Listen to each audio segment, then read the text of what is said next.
ऐसे लगता है कि गुरु बनना बहुत आसान है, शिष्य बनना मुश्किल है।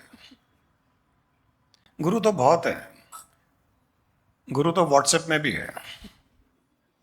गुरु तो घर घर में है। पति में गुरु है, पत्नी में गुरु है।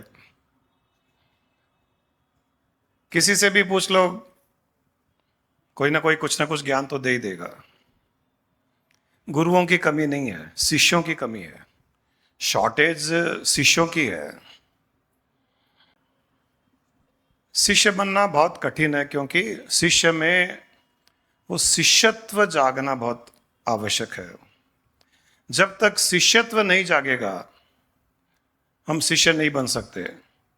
जब तक कुछ जानने की जिज्ञासा नहीं होती है, कुछ समझने की जिज्ञासा नहीं होती है, कुछ आगे बढ़ने की जिज्ञासा नहीं होती है, तब तक हम शिष्य नहीं बन सकते हैं। वो जिज्ञासा ही हमें शिष्यत्व, हमारे भीतर शिष्यत्व जगाती है। ज्ञान तो मतलब पुस्तकों में है, वेद में है, उपनिषद में है, ग्रंथों में है, हर जगह है, ज्ञान भरा हुआ है। ज्ञान को ग्रहण करने वाला शिष्य चाहिए।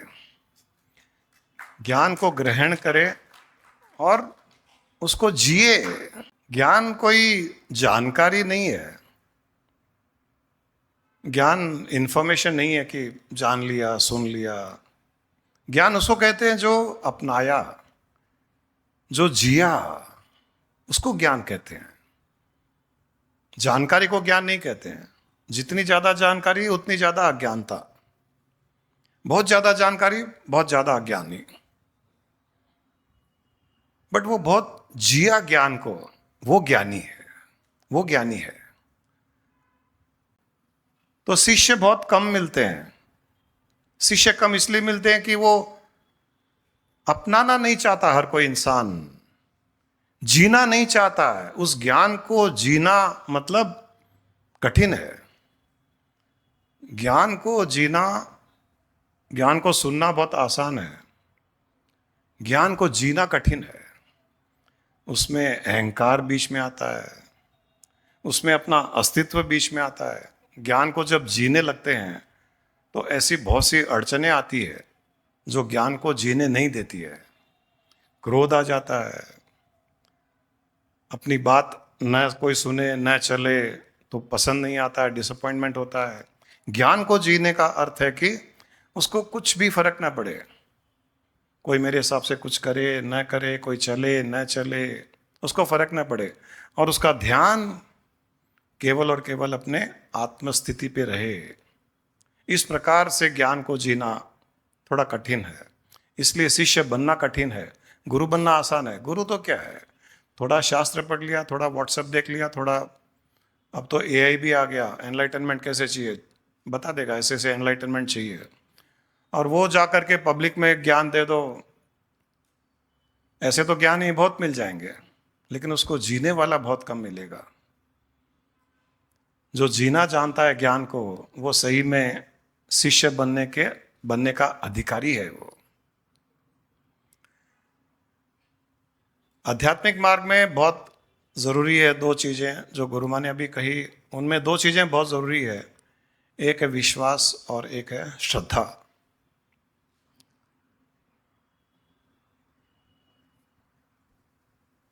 विश्वास बुद्धि का विषय है, श्रद्धा दिल का विषय है।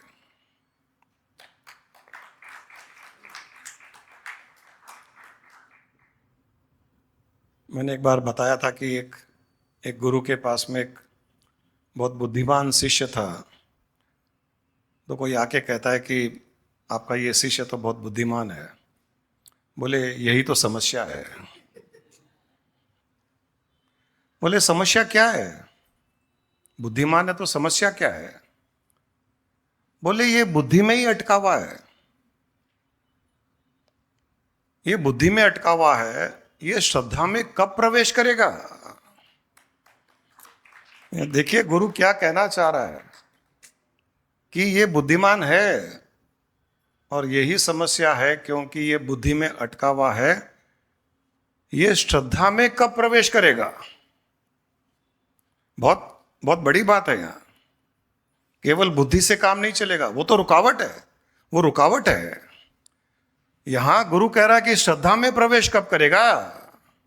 केवल और केवल बुद्धि लगाएगा तो श्रद्धा में प्रवेश कब करेगा? उन्होंने कहा कि बुद्धि जीवन की जानकारी दे सकता है परंतु जीवन नहीं दे सकता। क्या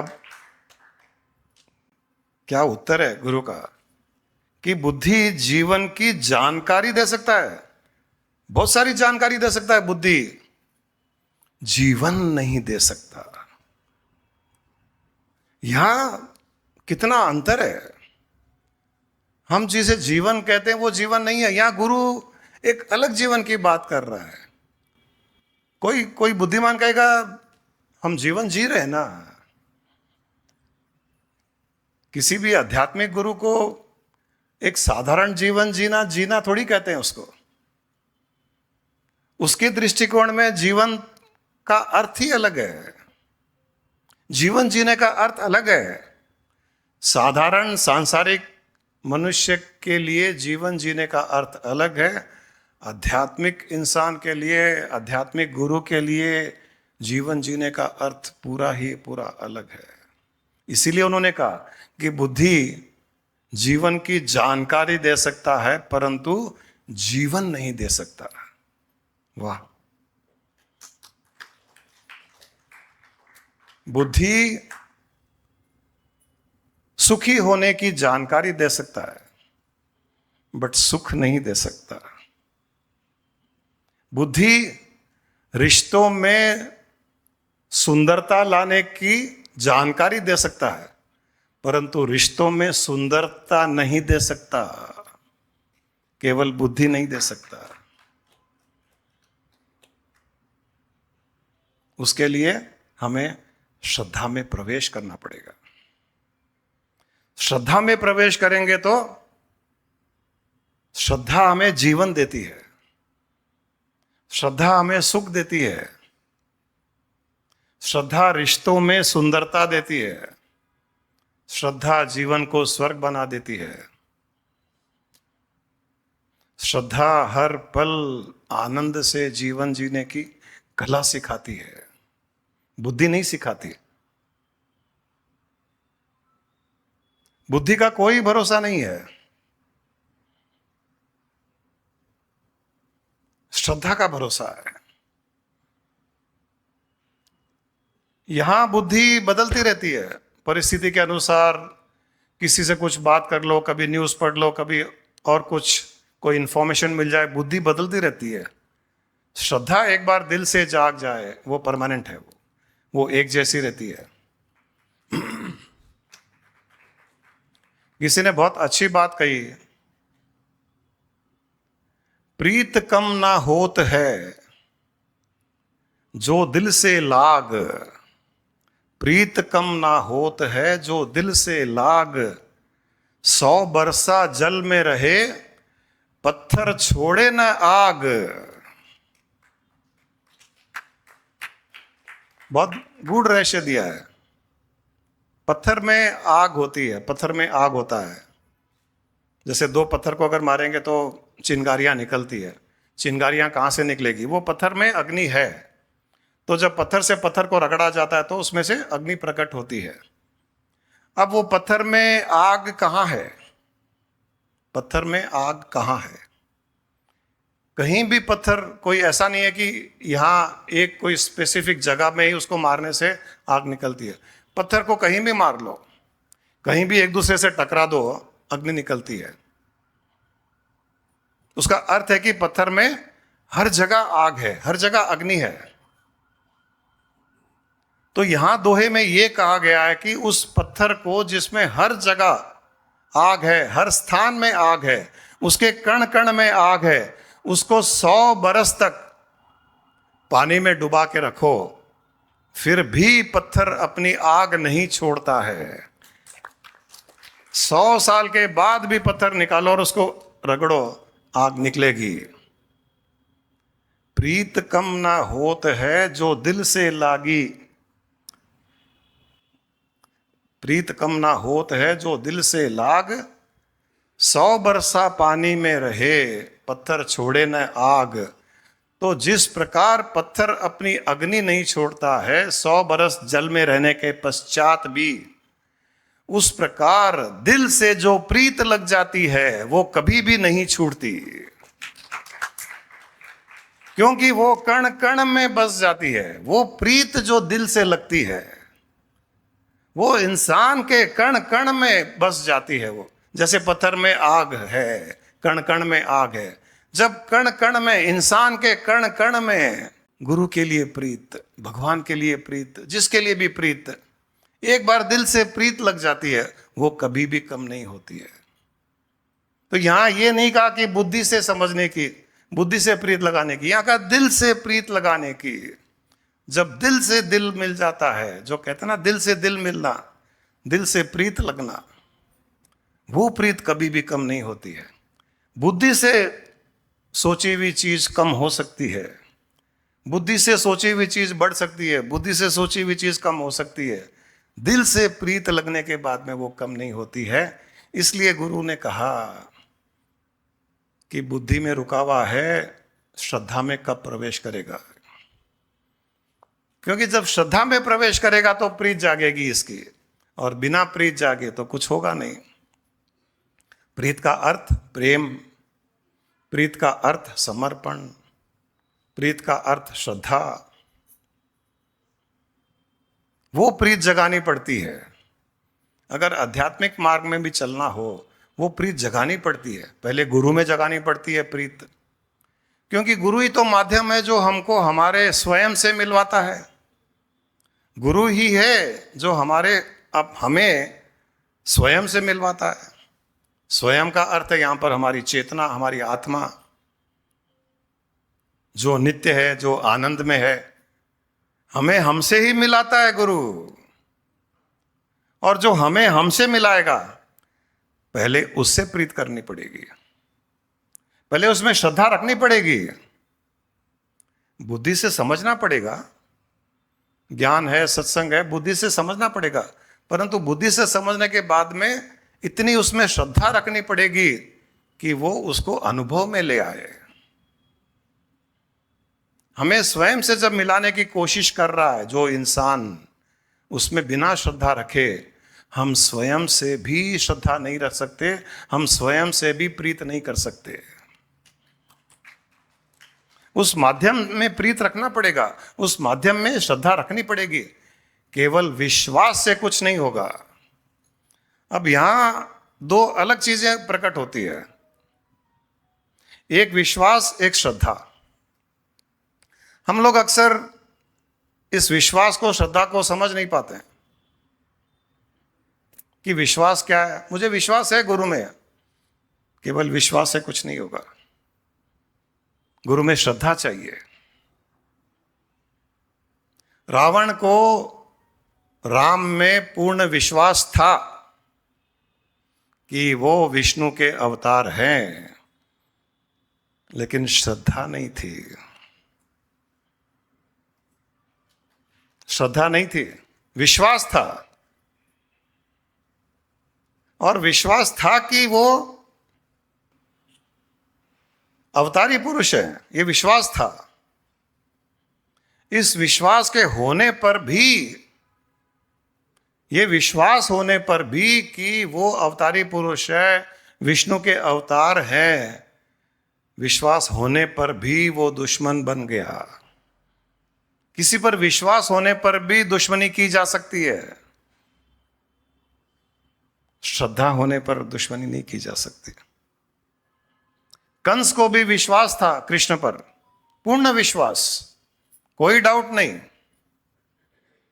कंस को पूर्ण विश्वास था कि कृष्ण ही अवतारी है और ये मेरी मृत्यु का कारण भी बनने वाले हैं, और कंस उसको ही मारने के लिए चल पड़ा, क्योंकि विश्वास था, श्रद्धा नहीं थी।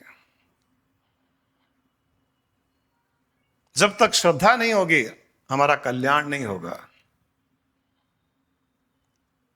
विश्वास का अर्थ है दूसरे की स्थिति का विश्वास। यहां बहुत गूढ़ रहस्य है। जब किसी में विश्वास होता है तो विश्वास दूसरे की स्थिति का होता है कि हां इनकी स्थिति ये है, उसका विश्वास है मुझे। श्रद्धा होती है हमारी भावना का कि उसमें डूबना है। जिसमें विश्वास है, श्रद्धा यह कहती है कि उसमें डूबना है। विश्वास उसकी स्थिति का है, श्रद्धा हमारी स्थिति का है। श्रद्धा हमारी स्थिति बताती है, श्रद्धा हमारी भावना की होती है, और विश्वास दूसरे की स्थिति का होता है। कितना अंतर है। हम सोचते हैं कि विश्वास ही सब कुछ है। नहीं, विश्वास के अतिरिक्त श्रद्धा चाहिए। ठीक है, ये गुरु है, ये एनलाइटेंड होंगे, विश्वास है, लेकिन श्रद्धा नहीं है तो वो उस गुरु पद को प्राप्त नहीं कर पाएगा। विश्वास में इंसान का अपना अस्तित्व वैसा का वैसा बना रहता है, जैसे रावण का था। विश्वास है राम अवतारी पुरुष है, लेकिन रावण का अस्तित्व वैसा का वैसा ही था। विश्वास है कि ये गुरु पहुंचे हुए हैं, एनलाइटेंड होंगे, मुक्त जीव हैं, लेकिन फिर भी अपना अहंकार वैसा का वैसा रह सकता है। जब हमारा अस्तित्व वैसा का वैसा रह जाएगा, हमारा अहंकार जैसा का तैसा रह जाएगा, तब हमारा कल्याण कैसे होगा। तो केवल विश्वास से कुछ नहीं होगा। केवल विश्वास से कुछ नहीं होगा। विश्वास से किसी की स्थिति का पता चल सकता है। श्रद्धा होगी, श्रद्धा होगी तो हम उसकी स्थिति में डूबने की कोशिश करेंगे। जिसकी स्थिति का विश्वास है कि इनकी स्थिति ये है, श्रद्धा हमें अब उनके पास ले जा करके उनमें डूबना सिखाती है।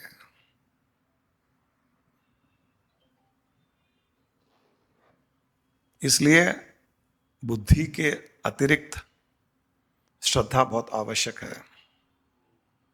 बिना श्रद्धा के कभी भी हमारा कल्याण नहीं हो सकता, क्योंकि बुद्धि ही सबसे बड़ी रुकावट बन जाती है बिना श्रद्धा के। बुद्धि पर भरोसा नहीं किया जा सकता, कभी भी नहीं किया जा सकता। कई ऐसे हुए हैं जो गुरुओं के पास में गए, बुद्धिमान थे, उन्होंने ज्ञान लिया, फिर लगा कि अब तो ज्ञान मिल गया पूरा है, अब हमें गुरु की आवश्यकता नहीं है, और गुरु को छोड़ के चले गए। वो विश्वास था उनको, श्रद्धा इतनी नहीं थी, या थोड़ी बहुत श्रद्धा थी, उतना ज्ञान मिला। ज्ञान मिलने के बाद में चूंकि अपना अस्तित्व रह गया, अपना अहंकार रह गया, तो गुरु को भी छोड़ के चले जाते हैं। जिसने उनको ज्ञान दिया, जिसने उनको वो सब रहस्य बताए, वो सब बातें बताई जो साधारणतया नहीं पता चल सकता है, उनको भी छोड़ करके चले गए। ऐसे बहुत से किस्से हुए हैं। और वो सब योग भ्रष्ट हुए हैं। क्योंकि जो इंसान उस गुरु को छोड़ के चला जाता है जिसे ज्ञान मिला है, और अपने अहंकार में उस ज्ञान को कहीं ना कहीं बांटना चाहता है, तो उस ज्ञान के कारण कई लोग उसके पास आने लग जाते हैं।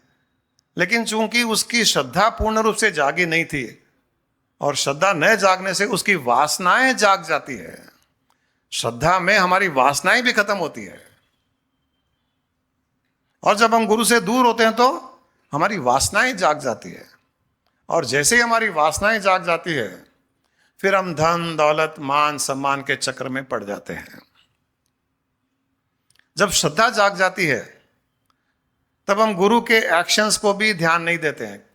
जैसे हमारे स्वामी जी कहते थे, don't follow my actions, follow my words. उनकी स्थिति है, उनकी स्थिति में वो क्या एक्शन कर रहे हैं, किसके साथ कैसे बात कर रहे हैं, किसके साथ कैसे व्यवहार कर रहे हैं, हमको नहीं पता। उनकी स्थिति का हमको पता भी नहीं चल सकता है।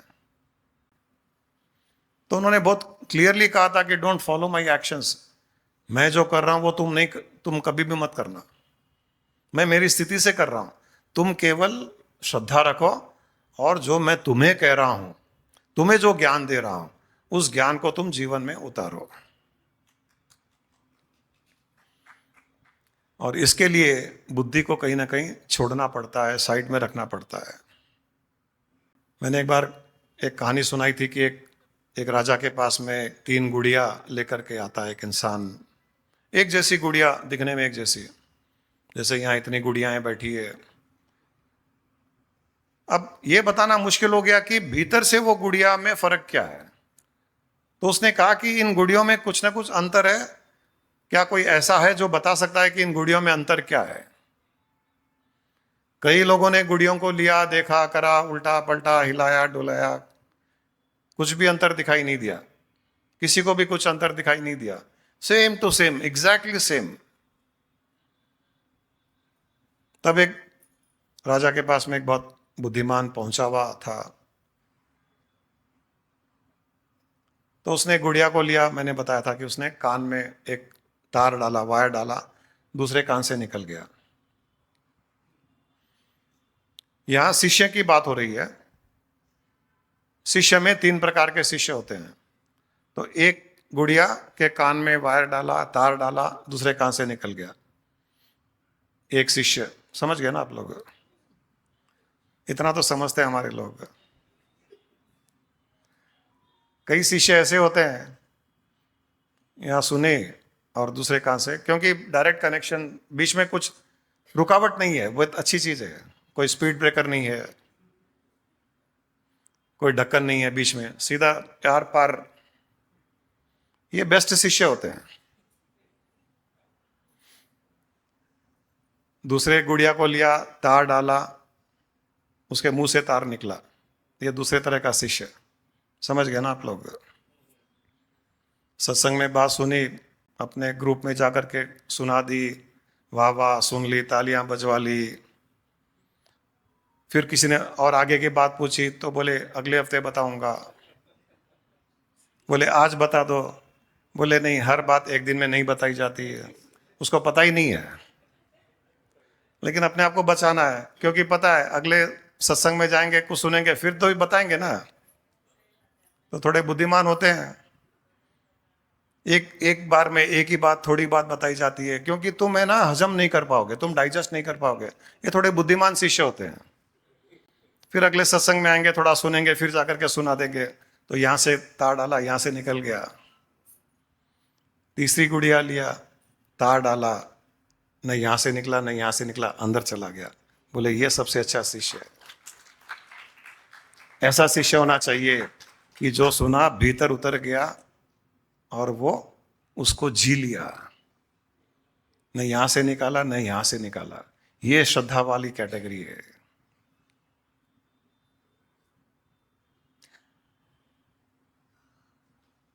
बहुत आवश्यक है, बहुत आवश्यक है एक अच्छा शिष्य बनना, श्रद्धा जगाना, इतनी प्रीत जगाना एक गुरु के लिए कि बुद्धि चाहे कुछ भी बोले, बुद्धि भटकाने की कोशिश करे। जो हमको स्वामी जी ने शुरू में कह दिया था, your mind will doubt. Seeing some actions of Swami ji, your mind will doubt, पहले ही बोल दिया था उन्होंने।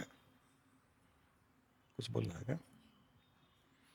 तो पहले ही बोल दिया था उन्होंने, और ये हुआ भी था।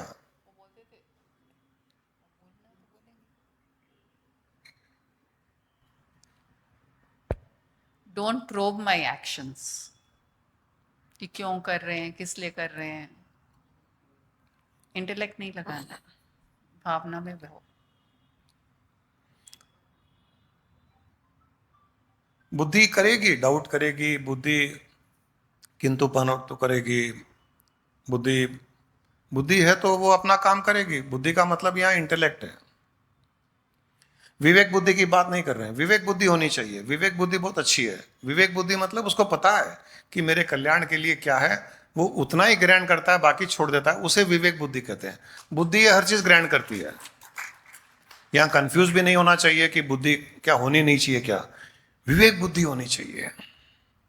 विवेक बुद्धि को पता है कि जो ये बातें कह रहे हैं उसमें से मेरे कल्याण के लिए कौन सी बात है, उस विवेक बुद्धि को पता है, बाकी मुझे कोई मतलब नहीं है।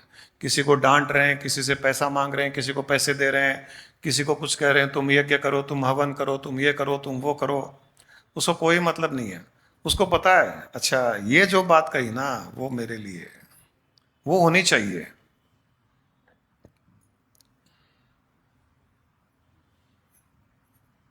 बुद्धि शंका करेगी, बुद्धि कई बार ऐसा थोड़ी होता है, ऐसे थोड़ी बोला जाता है, इतना आसान थोड़ी है। अगर हम कहते हैं कि यहाँ बैठे बैठे, यहाँ बैठे बैठे इस पल में ही तुमको आत्मज्ञान आत्मानंद का अनुभव हो जाएगा, यहाँ बैठे बैठे, बुद्धि कहेगी ऐसा थोड़ी होता है। सबसे पहले बुद्धि यही कहेगी कि ऐसा थोड़ी होता है, क्योंकि बुद्धि बहुत कुछ सुन चुकी है, समझ चुकी है, पढ़ चुकी है। ऐसा थोड़ी होता है। जिसमें श्रद्धा होती है यहां बैठे बैठे आत्मानंद हो जाता है और वो आत्मानंद में स्थित हो भी जाता है। जो बुद्धि लगाता है नहीं, कई जन्म लगते हैं, उसको कई जन्म लगेंगे। जो बुद्धि जो कहेगी वैसा ही होगा। जो मैंने एक बार बताया था, एक गुरु के पास 2 शिष्य आए, उनको एक को ज्ञान दिया गुरु ने और उस ज्ञान को वो ग्रहण करके नाचने लग गया, आत्मानंद ब्रह्मानंद का अनुभव करने लग गया उसी पल। दूसरे को वो ज्ञान दिया, उसने ज्ञान सुन लिया, बोले बातें तो अच्छी है लेकिन उसको अनुभव करने में मैंने सुना है 20-30 साल लगेंगे। हाँ तो 20-30 साल लगेंगे, रहो। झाड़ू पोंछा आश्रम में कराते गए। गुरु को भी चाहिए कोई ना कोई सेवा करने वाले, बेकार में नौकरों को रखो, तनख्वाह दो। ये कंडीशनड लोग भी काम आते हैं गुरु के कई। इस जन्म में भी काम करवाएंगे, अगले जन्म में भी आ जाएंगे, क्योंकि उनको पता है 2-4 जन्म तो लगेंगे इनको। तो 2-4 जन्म का तो अपना आश्रम का खर्चा वर्चा सब। रियल गुरु को नहीं चाहिए ऐसे। रियल गुरु को तो अभी आया, अभी सुना, अभी आत्मानंद में स्थित हो गया, नाचने लग गया, चला गया। असली गुरु को तो ऐसे शिष्य चाहिए। जो गुरु जब बात कह रहा है उसको उतार लिया अंदर, उसको अनुभव में ले लिया, असली गुरु को वो चाहिए। तुम फिर आओ और आओ, हर सत्संग में आओ। हमको तो चाहिए कि सत्संग में जितने कम लोग हो उतना अच्छा लगता है। कम लोग का मतलब जो उस स्थिति में पहुंच गए ब्रह्मानंद में, उनको पता भी नहीं है सत्संग क्या होता है, उनको पता भी नहीं है घर क्या होता है, उनको पता भी नहीं है बाजार क्या होता है, वो हर जगह ब्रह्मानंद में है। वैसे शिष्य चाहिए। लेकिन हम लोग भी तो अपना दुर्भाग्य लेके आए हैं। मेहनत कराने वाले माँ बाप के घर में पैदा हुए हैं, तो मेहनत कराने वाले गुरु भी अच्छे लगते हैं। कहा ना कि दो प्रकार के गुरु होते हैं। जैसे 2 प्रकार के माँ बाप, एक माँ बाप है अपने बच्चों से बहुत मेहनत करवाते हैं, गरीब है, गरीब का बच्चा मेहनत करके ही तो अपना पैसा कमाएगा। और एक अमीर माँ बाप है, उसके घर में बच्चा पैदा होगा तो मेहनत क्या करेगा, वो तो मज़े करेगा क्योंकि बाप ने मेहनत कर ली, बच्चा मेहनत करेगा। तो ऐसे ही गुरु भी 2 प्रकार के होते हैं, एक गरीब गुरु, एक अमीर गुरु। गरीब गुरु के पास जाओगे मेहनत करनी पड़ेगी, अमीर गुरु के पास जाओ कोई मेहनत नहीं, खाओ पियो मौज करो, आत्मानंद में रहो, ब्रह्मानंद में रहो। अमीर गुरु का अर्थ है ज्ञान का अमीर, धन दौलत से नहीं है, यहां पर ज्ञान में अमीर, सारी सृष्टि का मालिक वो अमीर है। मेरी एक बड़ी बिल्डिंग है, मेरी एक बड़ी फैक्ट्री है, वो अमीरी नहीं। उस अमीरी में क्या है, आज नंबर 1 है, कल नंबर 5 हो जाएगा, परसों नंबर 20 हो जाएगा, और कोई नंबर 1 हो जाएगा। ये संसार की अमीरी में चलता है। ज्ञान की अमीरी में नंबर 2 नंबर 1 कुछ नहीं है, नंबर 1 ही है। नंबर 1 हो गया, नंबर 1 हो गया, उसमें नंबर 2 भी नहीं है, क्योंकि कंपटीशन ही नहीं है वहां पर। हम दिन रात कंपटीशन में लगे हुए हैं, आदत पड़ गई। इसलिए स्पिरिचुअलिटी को भी कहीं ना कहीं कंपटीशन ढूंढते हैं, स्पिरिचुअलिटी में भी। वो क्या कर रहे हैं? अच्छा ध्यान कर रहे हैं। कितने घंटे? 3 घंटे। अच्छा मुझे 4 घंटे करने पड़ेंगे। वो बहुत यज्ञ करता है, वो यंत्र लाया है, वो मंत्र जाप करता है। गुरुजी मुझे भी मंत्र चाहिए, मुझे भी यंत्र चाहिए। तुमको क्यों चाहिए भाई?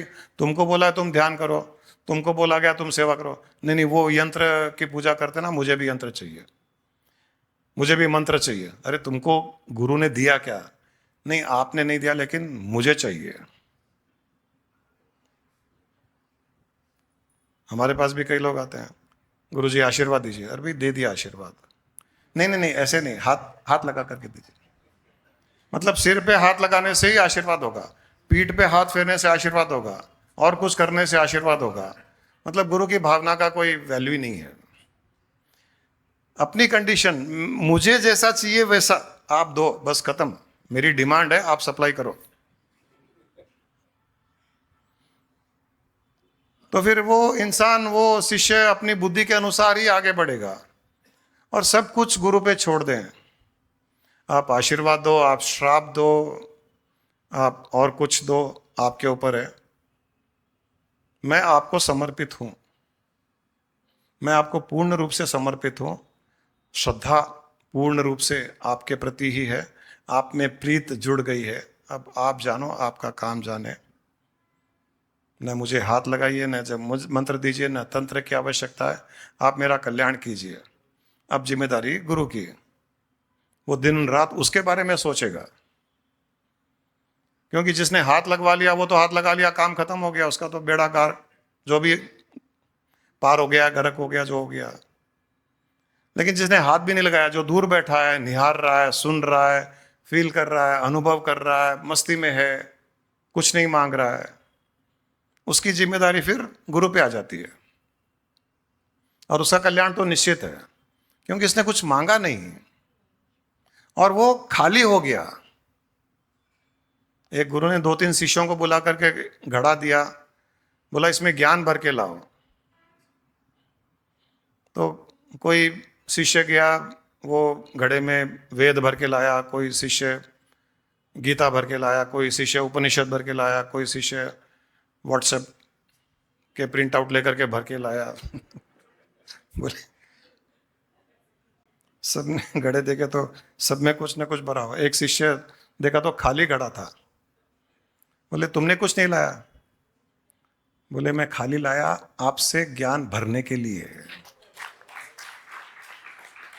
क्योंकि मुझे आपके अलावा ज्ञान और कहीं दिखाई नहीं देता है। तो मुझे तो ज्ञान यहां से भरना है, इसलिए खाली लाया। इसमें कुछ था, मैंने पूरा उल्टा कर दिया, खाली कर करके आपके पास आया हूं कि आप ज्ञान से भर दीजिए उसको।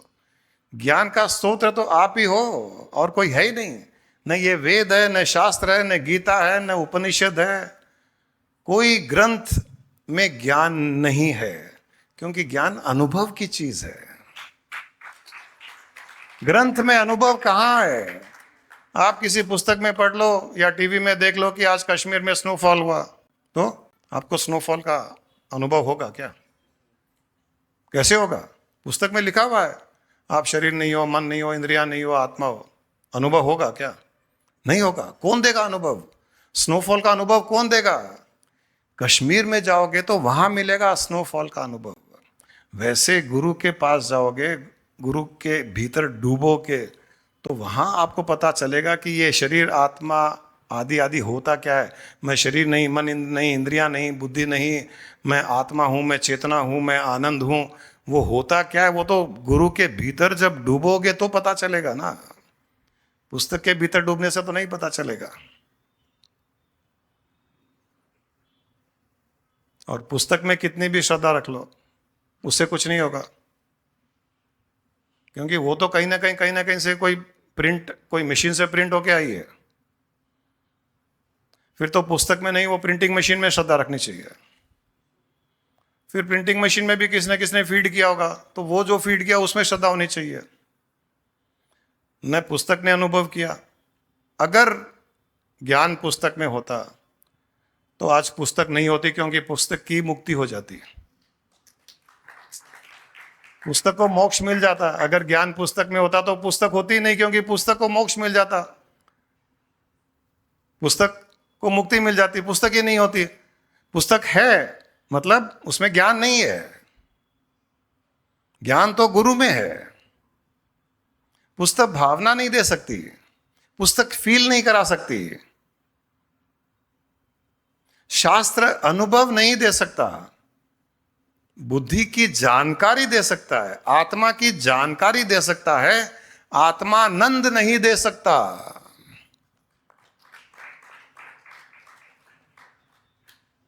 बुद्धि ब्रह्म क्या है, शास्त्र उपनिषद ब्रह्म क्या है, चेतना क्या है, परमात्मा क्या है, भगवान क्या है, ईश्वर क्या है, देवी देवता क्या है, ये जानकारी दे सकता है, लेकिन उनके साथ में साक्षात्कार नहीं करा सकता। वो केवल गुरु करा सकता है। लेकिन वो साक्षात्कार करने के लिए श्रद्धा चाहिए। साक्षात्कार बुद्धि से नहीं हो सकता, साक्षात्कार केवल और केवल श्रद्धा से हो सकता है, क्योंकि श्रद्धा से ही हम एकजुट हो सकते हैं उसके साथ में जिसका हमें साक्षात्कार करना है। बुद्धि से एकजुट नहीं हो सकते, बुद्धि तो रुकावट है। बुद्धि तर्क वितर्क कर सकती है, श्रद्धा ज्ञान ग्रहण कर सकती है। बुद्धि ज्ञान ग्रहण नहीं करती है,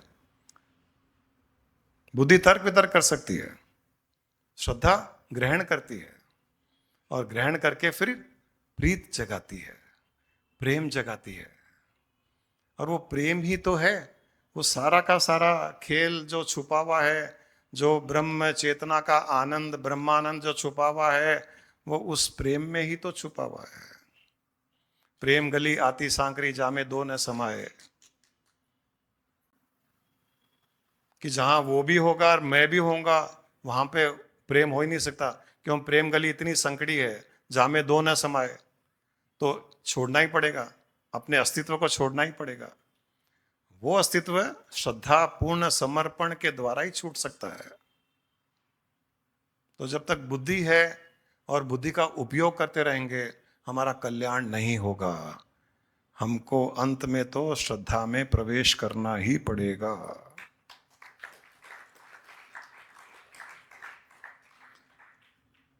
ज्यादा बुद्धि में निवेश मत कीजिए, बुद्धि में प्रवेश कीजिए। हम बुद्धि में निवेश करते हैं, बुद्धि में प्रवेश कीजिए। सॉरी, श्रद्धा में प्रवेश कीजिए, और निवेश करना है तो भी श्रद्धा में निवेश कीजिए, बुद्धि में मत कीजिए। बुद्धि स्टॉक मार्केट के जैसे है, स्टॉक स्टॉक को ही पता नहीं है मैं ऊपर जाऊंगा नीचे जाऊंगा, क्योंकि उसको हिलाने वाले दूसरे हैं। जो स्टॉक मार्केट में स्टॉक है उसको ही पता नहीं है कि ऊपर जाऊंगा या नीचे जाऊंगा, क्योंकि और दूसरी चीजें उसको ऊपर ले जा रही है, नीचे ले जा रही है। वैसे ही बुद्धि मार्केट को चलाने वाले दूसरे लोग हैं, वो लोग ऊपर ले जाएंगे, नीचे ले जाएंगे। श्रद्धा को चलाने वाले हम हैं, वो हमारे वश में है, वो हमारे वश में है। उसको कोई प्रभावित नहीं कर सकता, कोई इन्फ्लुएंस नहीं कर सकता। तो अच्छे शिष्य बनने की कोशिश करना चाहिए। अपना अगर कल्याण करना हो तो अच्छा शिष्य बनना पड़ेगा, भीतर से शिष्यत्व जगाना पड़ेगा। गुरु इज ऑलवेज रेडी, गुरु हर पल रेडी है।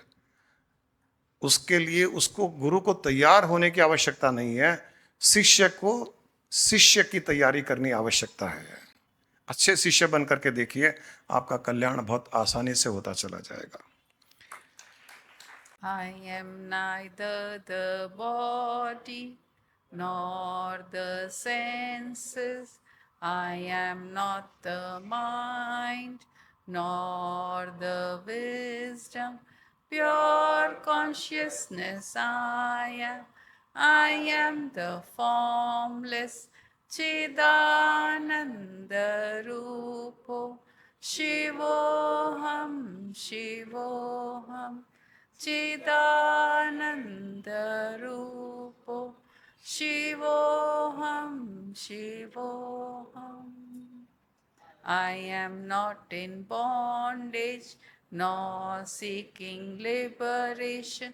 I am not in tension nor in the stress.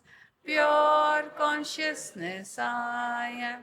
I am the formless Chidananda-rupo Shivoham, Shivoham. चिदानन्दरूपो शिवोऽहं शिवोऽहम् I am the creator, I am the creation, my creation is for my recreation, pure consciousness I am the formless Chidananda Rupo, Shivoham, Shivoham. चिदानन्दरूपो शिवोऽहं शिवोऽहं चिदानन्दरूपो शिवोऽहं शिवोऽहम्